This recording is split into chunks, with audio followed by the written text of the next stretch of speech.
Hi YouTube! Today I'm going to be doing a unboxing video of the Breville BTM 800XL automated tea making kettle. Now basically what this product is a glorified water kettle that does a pretty neat job of automatically dropping your tea leaves and brewing it in accordance to tea's optimal brewing temperature. Now I've personally never had a problem brewing my tea in a traditional cup of hot water.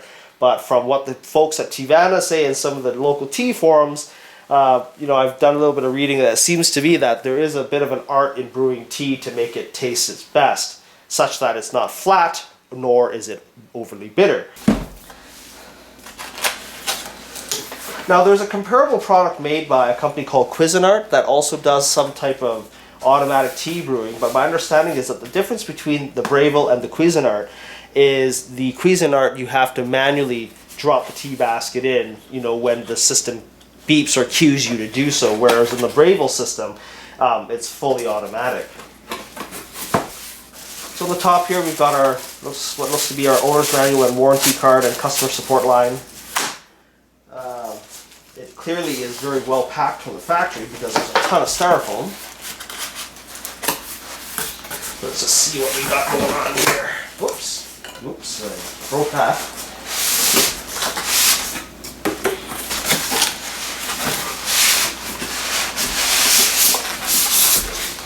Take a peek. Undo this. Comes with a nifty little tea scooper spoon that's really long, so you can reach into those deep tea cans that you typically get from places like Tivana or Starbucks. We've got our carafe and boiler assembly. This is the 51-ounce carafe. It does actually feel like it's made out of plastic, but in fact it is high-quality German grade Schott glass. This is our control and power base. It actually weighs quite a bit, and it's made out of this sort of stainless steel clad exterior, which gives it that nice feeling of quality. And it's certainly got the weight with it to boot. We'll open up the inside of our carafe, so we can pop this lid off, and again it's made out of like this, what feels to be a very high grade sort of polymerized silicone or rubbery type plastic with a strainer on the end of it that filters out any loose tea leaves out of the spout on your carafe. Revive organic tea cleaner that's included, and I'm assuming that this product here is used to clean out the hard water deposits and tea stains inside the carafe. And you can buy more of this replacement product on Amazon for about $8 for 12 packs. It's very inexpensive. Got a pack of activated carbon, which you can discard. And then inside we've got our, carefully unpack this, cardboard insert that's holding the automated lift basket in place. And you want to pull gently on this because you don't want to damage this lift mechanism. And then you can just pull this straight out and then undo the wrapping on the tea leaf basket, which also comes with its own sort of pop-off lid that you would drop your tea leaves into this stainless steel basket. So this is basically what the Breville automated tea maker looks like when it's fully unboxed and everything's laid out on the table.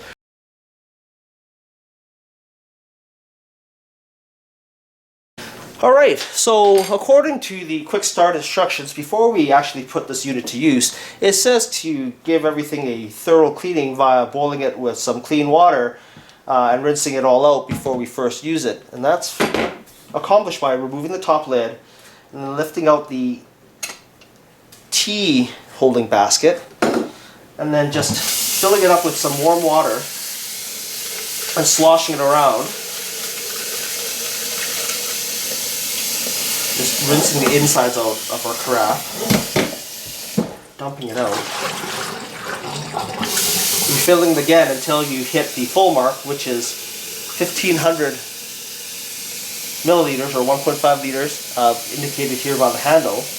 Now one thing you guys need to be aware of is making sure that when you're ever cleaning this carafe that you never get the outside or wet or ever submerge the unit in water, because the heating element and sort of the smart electronics as well as the electromagnetic drive on the basket lifting system is all built into this thing. And if you get water, which could easily get into the electrical parts on the bottom of this carafe, you're going to end up destroying this unit, so just keep that in mind. Okay, so the next thing we want to do is sort of get our base ready to be plugged in, and it's a neat little feature on this Breville is that it's got a cord storage reel located in the bottom, so if the cord isn't long enough, there's actually a little bit of extra cord stored in the base from the factory. And of course, when you're not using it, you can just sort of wind this all back in for storage. But this is going to be a permanent fixture in our countertop, so we'll undo the cord as needed to get to our outlet. We'll plug this in. And we'll also peel off this protective film on our LCD display panel, lifting up on that. So once we plugged in our tea maker's electrical base, the LCD lights up with the previously set brew temperature as well as brew time. So from the factory it left with a brew temperature set at 175 and brew time at 4 minutes, which really doesn't matter because these are actually the default sort of configurations, whether you're brewing green, black, white, herbal, oolong, and custom teas. So we're just going to ignore all these settings for now and just set our brew temperature using the custom setting to 212 degrees Fahrenheit. Brew time, we'll just leave it at that. And then we're going to take our carafe here that we've carefully rinsed out, reassembled the tea drop basket as well as lid, and place it on top of the unit. Now once it's on top of the base, it actually makes a communication connection between the base and the carafe to say that I'm connected, which will then allow you to hit the hot water button. And what's really neat about the Breville system is, in fact, that because it uses that two-way communication bus on the base and the carafe, that it actually reports back in real time what the actual water temperature is in the carafe, which is currently at 70 degrees.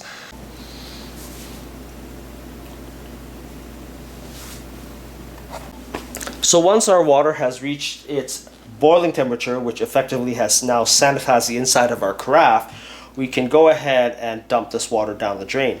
Now what's really nice about this carafe is that because the heating element and sort of some of the brains is also stored inside this base, that it's insulated and therefore it's not scalding hot like a traditional ceramic or glass teapot. So I can place this on a countertop without worrying about damaging the surface of what this is sitting on. So we'll take our hot water, just dump it all out.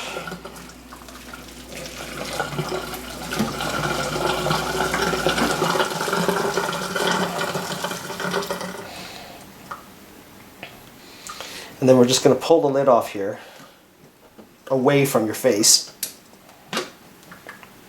and just let that steam dissipate and allow this carafe to cool. Under no circumstances should you ever fill this with cold water immediately, otherwise it will cause this carafe to break or shatter. Now before filling it with any cold water, a good way to check whether or not it's safe for the carafe and whether or not it's going to break from the cold water hitting it is just touch the carafe with your hands. If you can hold it easily without feeling too warm or it burning your hand, then chances are it's safe to fill with cold water. Again, if you can't touch this comfortably with your hands, then chances are it's too hot to put cold water into it, and you might want to just give it a bit more time to cool off.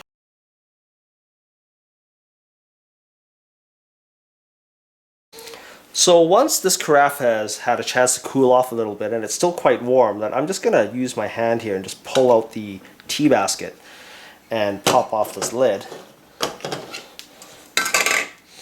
And I'm going to brew a pitcher of this Tivana white chocolate peppermint tea. The instructions say here to brew it at 205 degrees Fahrenheit with a brew time of 5 minutes, and that you need 1.5 to 2 teaspoons for every 8 fluid ounces of water. So I'm going to take our 1 teaspoon Breville measuring spoon and put in 14 spoons. So 1, 2, 12, 13, 14.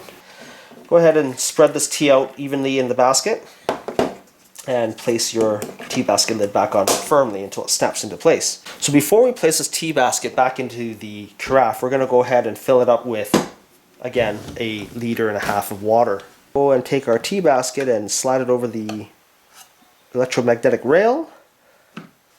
Place our lid on the top. and then carefully place it on the electronic base. Okay, so this Teavana tea that I have here doesn't actually clearly state exactly what type of tea is in this tin. So I'm just going to go to my custom setting here by pressing this mode button to go to custom, setting the temperature to 205 as per the instructions, with a brew time of 5 minutes, and then I'm going to hit tea. And by the way, you can also set here like the strength of the tea, right? So again, you can go custom, which allows you to change the time, or you can use the default settings, mild, medium, strong, which is 3 minutes, 4 minutes, 5 minutes brewing time. So it says 5 minutes, so we're all set. We can go ahead and hit tea.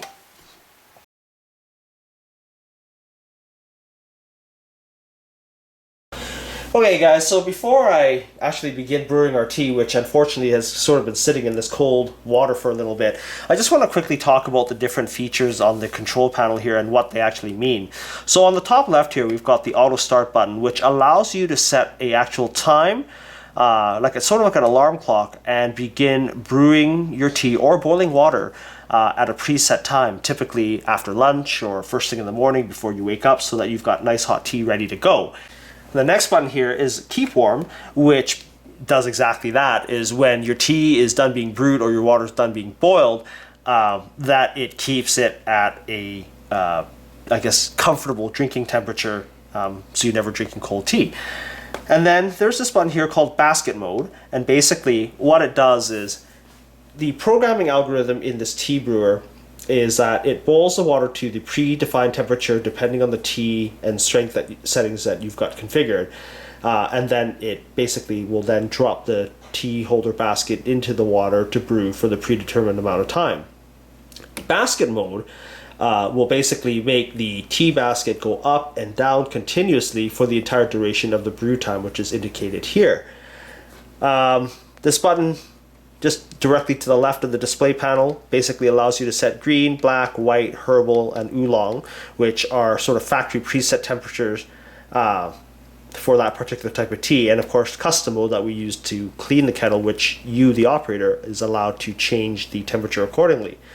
To the right, we've got the tea strength selector, which allows you to do custom, which you can again define the brew time, or mild, which is set for 3, medium 4, and strong for 5. Of course, during our initial cleaning cycle, we had used the hot water mode, which is just plain hot water, and then tea mode, which is typically what we'll be using the most since we're brewing tea.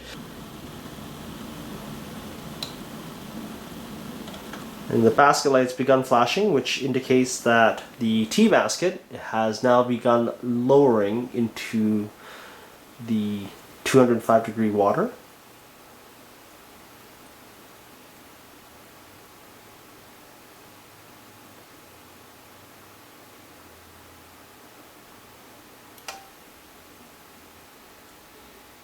And you can see here that once the basket's fully lowered, it has now begun to count down the 5-minute brew time.